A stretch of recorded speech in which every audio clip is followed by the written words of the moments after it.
Alright, hello again students. We are back and looking now at the back in the assignment here for week 2.2, module 2.2, week 3. And we left off at the assignment, the ABIB assignment, so now we're going to look at the source evaluation, how it works. You'll see the videos and stuff for it here, and this one didn't have anything in it yet because I'm still making the videos right now. So we'll move on to this one here. Now this is the guidelines with the video. The video, of course, is not here. I'm not sure if it would. Maybe you all can give me some input. Email me if you'd like to and let me know. Would you rather have the videos all in one place here where you can see them all, or would you rather have them go with the things that they are about? Like, for example, the first video could be about the materials, and the second video could be about the guidelines, and so on. Let me know what you think about that. But otherwise, let's go. I'm just going to go ahead and do it this way. I'm going to go ahead and bring up the guidelines, and then that way we can take a look. So we click at on the guidelines here, and it'll bring up this document. And the document's already here, so I'm just going to go ahead and get rid of that one. And I had the document up there. There it is. Okay, so here's the document. All right, so let's take a look at it. So the source evaluation, notice it says here, use this document as a rubric. That's why I've got the little marked lines here. You can actually either put this in Word and use it on your computer, or you could even print it out, and you could just check mark everything that you're doing as you do it, or you could use it as a checklist before you turn it in and make sure you've done everything you're supposed to do, right? However you want to do it, but you can use it that way. You do not need to cite the source that you're evaluating. So in other words, in the source evaluation itself, the source that you're evaluating, you just need to refer to it, mention it. You should introduce it by the full title of it, and by the author's full name, and something to qualify the author, which I'll get into in a minute, or maybe in a different video. But you should introduce the source in the introduction, okay? And then but you don't need to have it cited. Now you do need to have it on the works cited page. So you will be doing a works cited page, or if you prefer APA, you can do APA as well, and you'd have to have it on the references page in that case. I don't mind whether you do APA or MLA. Just the main thing to remember is don't mix them up. Don't have APA stuff in it and MLA all in one document. It should all be one or the other. It has to be that way. So make sure you're using the resources that you have at your fingertips primarily in the Easy Writer, or if you prefer to use something like Purdue OWL, they're a good source online to use. But just make sure you're doing everything in the one or the other, APA or MLA, not a mixture. Okay, so you don't need to cite the source throughout the text, but you do need to refer to it, obviously. Now, this is the, like it says here, suggesting to you that you bring up the sample and follow along just like I'm showing you here. You should have it up here as you watch the video so that you can tell what I'm doing. And I'm sure you all already know this, but if you want to have two different tabs up in the same thing, then you can bring one tab up like this, pull it away, and snap it to the right, and then it can produce. You put that in there, and then you got them side by side, and then you just need to fix them to make them work, right? So that's how you do that, make them side by side, and that's just something I suggest that you do for that, and for when you're evaluating your paper and stuff, and you're going over your rough draft to see what I mentioned. You know, you're seeing what I had to say about what you need to fix in your essay. You could have my comments on the left or right, and on the other side have your document that you're fixing, right? So that's a handy thing to have, just in case you weren't aware of that. All right, so here's what you're going to do. You're going to, let me make this a bit bigger, just so you can be sure you can see it too, and so I can see it because my eyes aren't what they used to be. So, the introduction, just like any paper, should have an introduction, body, conclusion. The introduction, you'll have a hook, which is just something that you want to state in your first sentence to get your reader's attention, make them want to read the rest of it. And for something like this, where you're evaluating a source, it might be something as simple as it is very important to consider the strength of a source before you use it in an essay, right? Something like that would be fine for a hook, and then you go on to talk about what the topic is that your hook the paper's about, and then what the source is, and that's where you'd introduce the source. That's where you'd introduce the topic. Talk about the issue you're writing about, right? And your hook could even relate more to the topic even than to the source evaluation. That's up to you. But it might actually flow better if you relate it to the source or to the topic. Like it says here, actually it does say it right under, doesn't it? So start with something interesting about the topic, something that gets your reader's attention. It could be a statistic, it could be a fact or a little known fact or surprising fact. It could be a quote, all kinds of ways to hook your reader. If you're not sure about that, just do a Google search for good essay hooks, and you'll find all kinds of them, and that will help you come up with a good hook. Then you're going to introduce the topic. Just talk maybe one or two sentences to discuss what the topic is about and why it's important. And then introduce the source. Get right into the introduction of the source. Again, you've got a sample of all this to go with, so you'll see all this in the sample, right? Introduce the source you're evaluating. Include the source type. In other words, if it's a book or an online article, a journal article you got from a database like EBSCOhost, whatever. State where it's coming from, who wrote it, who's the author.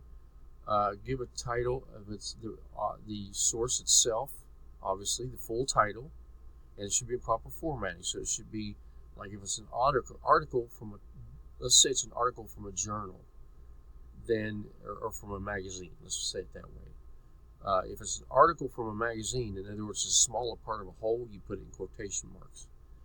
If the title is the whole, in other words, if the title you're referring to, like for example, an entire book, then that would be in italics. So the whole is in italics.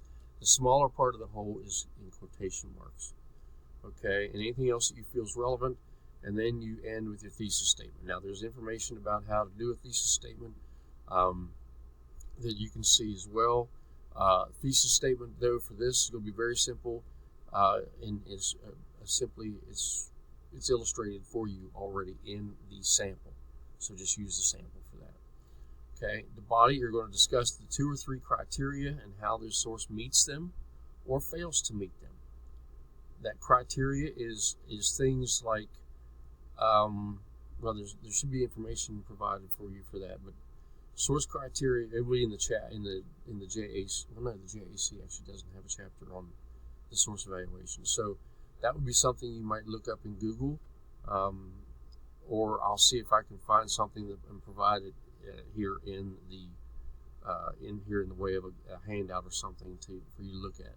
But the criteria are basically things like the author, who the author is, and how they are strong or not. The credibility of the source that you got it from, like is it a credible website? Is it an organization that has a lot of credit, or just some Joe Blow who wrote this article? You're right. So so things like that are what your credibility. How recent the article is. If it's less than 5 years, it should be in good shape. You should be in good shape. Anything more than 5 becomes questionable. So you want to try to shoot for something that's within the last 5 to maybe 5 to 10 years. I'll put it that way. But 5 years or younger is the best. Newer is the best. So those are some of the criteria, right? You'll want to have at least 2 or 3 of those, 3 preferably, but 2 at a bare minimum. You want to talk a little bit about any weakness that the source might have. You have to have a weakness. It can be anything. It can be a small thing. It could be something like you feel like maybe they didn't address this certain opinion about the issue, or they didn't cover the opposition side well enough, or whatever. Anything that you think it would be, you could say you think is a weakness, because that's what it's going to be about. What you think is a potential weakness. So you need to find something, at least, just one thing that's a weakness, and how it might affect the report, your credibility, and your report that you're going to end up writing with it, right?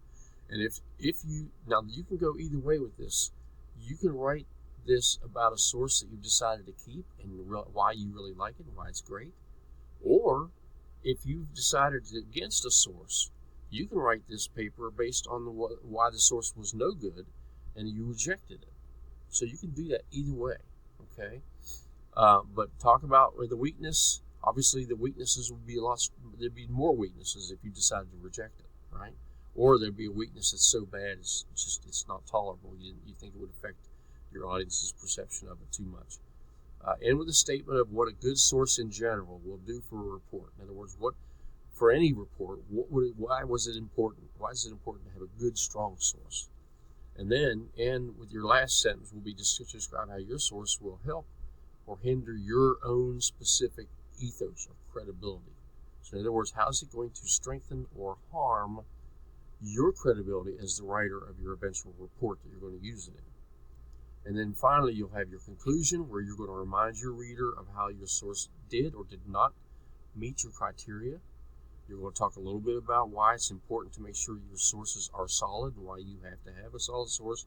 And then note with a final statement that you have thoroughly evaluated that source and you've chosen to accept it or reject it. Right? So that's basically what your conclusion will be. Relatively short and sweet. The introduction should also be relatively short and sweet. The body is where you'll have the most material. You'll need to have a works cited page. Now that, remember, you can use APA, so that would be a references page. If you use APA, it used to be that I only allowed people to do MLA, period. I wouldn't allow APA. But I've decided to be more flexible with that because I know a lot of you probably have to use APA in whatever program you're in. Right? I had to use APA back when I was learning to become a teacher 23 years ago. So yeah, you may need to learn more about that. And so this way, if you want to use APA, go ahead. But just remember that if it's APA, it's not going to be works cited. It's going to be called the references page, and you'll have to have that source on there.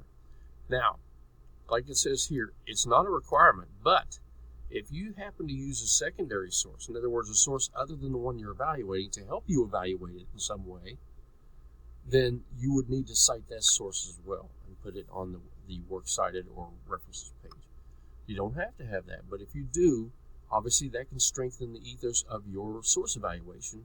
If you have another source on there, for example, maybe to help your audience understand some particular point of view that you're coming from, or a particular term that you're using a lot and that you think they might not understand. It might be if you quote somebody, you would have to cite that quote. So if you start with a hook that's a quote or a statistic, you would have to cite that, and it would have to be on your works cited page, right? So that's the sort of thing that could be added to your works cited page. It does have to be properly cited in the text as well.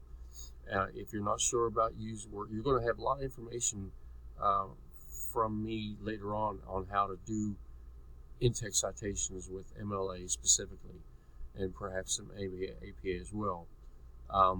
But at this point, you're not going to have a lot of that. I probably will have a video available eventually for that. But at this point, it's just for you to kind of get used to it and see what you can do on your own with it. So use your Easy Writer. Go right into your Easy Writer, look for APA or for the MLA stuff in it. I think it's somewhere in the neighborhood of 180 pages, 180 something to, I forget how far it goes, but I think it starts around 180 something the pages for MLA, and then APA comes after the MLA portion. But make sure that you have a works cited page or references page. Note that if it's a works cited page and you only have one source, you only have the K, you don't have an S. But if it's got two sources or more, you'd have works cited, an S there, like this. All right, then this is kind of like a checklist to make sure, check this off, like when you look at it, to make sure your formatting is all correct per formatting and tips of video. If you feel like it's right, check mark it. If you're not sure if it's right, double check the video and make sure it's right. The more you get right when you turn it in, the less revising and editing you have to do. It's pretty simple, right?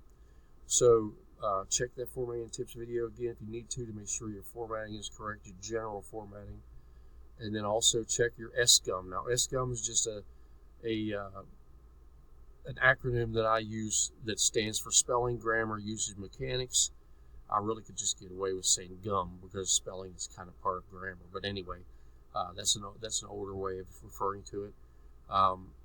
So it's basically have you check this to let yourself know that you have checked all of your grammar and spelling and all that stuff, and you're making sure everything is great in the way you've written it, right? And then finally, there's a place here to check mark if you have a tutor to check off on your work. I highly suggest that you have a tutor help you with your big, especially your projects, but even even with something like this one, which is kind of an exercise, but more than just an exercise. Maybe have a tutor look it over. You can always see a tutor at the Colson Hall if you're local here in Morgantown. You can see your tutor in person at the Colson Hall, or you can send it off to Google. I forget who we have for you to send it off to, but you can send it to a virtual tutor, or you can see them virtually too. You can go, actually, I think that's all there is Colson Halls, but you can request a virtual meeting with them too, so that you can meet with them no matter where you live. Okay, so but you do have to contact them and make an appointment and stuff, right? So that's your checkoff list, and that's your handout, and this video is going 15 minutes, so somewhat longer than I really would have liked it to be, but I like to be thorough with these things. So as always, please let me know if you have questions or need help with anything, and that will do it for this video, and keep an eye out for the next one.